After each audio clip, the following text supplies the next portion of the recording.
The Girl in the Blue Beret by Bobbie Ann Mason, narrated by Fred Sullivan. Bliss was it in that dawn to be alive, but to be young was very heaven. William Wordsworth, The Prelude. Escape and Evasion. During World War II, thousands of Allied aviators crashed or parachuted into occupied Europe.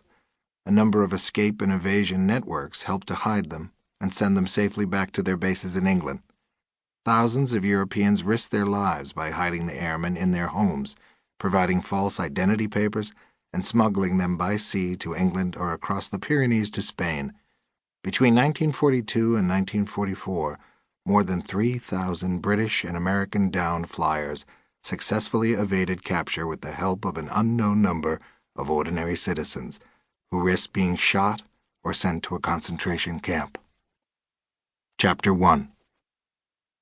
As the long field came into view, Marshal Stone felt his breathing quicken, a rush of doves flying from his chest. The landscape was surprisingly familiar, its contours and borders fresh in his memory, even though he had been here only fleetingly 36 years ago. Lucien Lombard, who had brought him here today, knew the field intimately, for it had been in his family for generations. "It was over there beside that tree, monsieur," Lucien said, pointing toward the center of the field, where an awkward sycamore hovered over a patch of unruly vegetation. "There was no tree then," Marshall said. "That is true." They walked through the furrowed field toward the tree, Lucien's sturdy brown boots mushing the mud, Marshall following in borrowed Wellingtons. He was silent, his memory of the crash landing superimposed on the scene in front of him as if there were a small movie projector in his mind. The flying fortress, the B-17, the heavy bomber the crew called the Dirty Lily, had been returning from a mission to Frankfurt. "The airplane came down just there," said Lucien as they neared the tree. Lucien was elderly, probably in his 80s, Marshall thought, but he had a strong, erect physique, and he walked with a quick, determined step. His hair was thin, nearly white, his face smooth and firm. "Normally a farmer would not permit a tree to thrive in his field," he said, "but this tree marks the site." Unexpectedly, Marshal Stone began to cry. Embarrassed, he turned his face aside. He was a captain of transatlantic jumbo jets, a man who did not show weakness. He was alarmed by his emotion. Lucien Lombard nodded. "I know, monsieur," he said. In Marshall's mind, the crumpled B-17 lay before him in the center of the field. He recalled that the plane had been lined up with the neatly plowed furrows.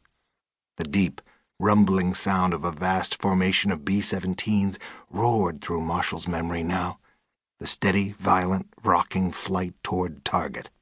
The sight of Focke-Wulf 190s, angry hornets darting crazily, the black bursts of flak floating like tumbleweeds strewn on a western highway, the fuselage flak-peppered, slipping down into the cloud deck, flying for more than an hour unprotected. Over Belgium, hit again, the nose cone shattering, the pilot panicking. Marshall, the co-pilot, took the controls and brought the Dirty Lily down, a belly landing on this foreign soil. There was no time to jettison the ball turret. Only as they were coming down did Marshall see that Lawrence Webb, the pilot, was unconscious. The fort grazed the top of a tall hedgerow and slid in with a jolt, grinding to a hard stop. The crew scrambled out.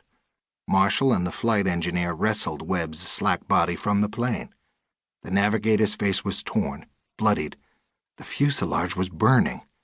Machine gun rounds were exploding at the gun stations. Marshall didn't see the tail gunner anywhere. The left waist gunner lay on the ground, motionless. Marshall had been just 23 years old then. Now he was nearly 60, and he had come to see this place again at last. He was crying for the kids in the B-17, the youngsters who had staked their lives on their flying fortress. He hadn't known he had pent up such a reservoir of emotion, even though he probably thought about the downing of the B-17 every day. He willed his tears to stop. Lucien Lombard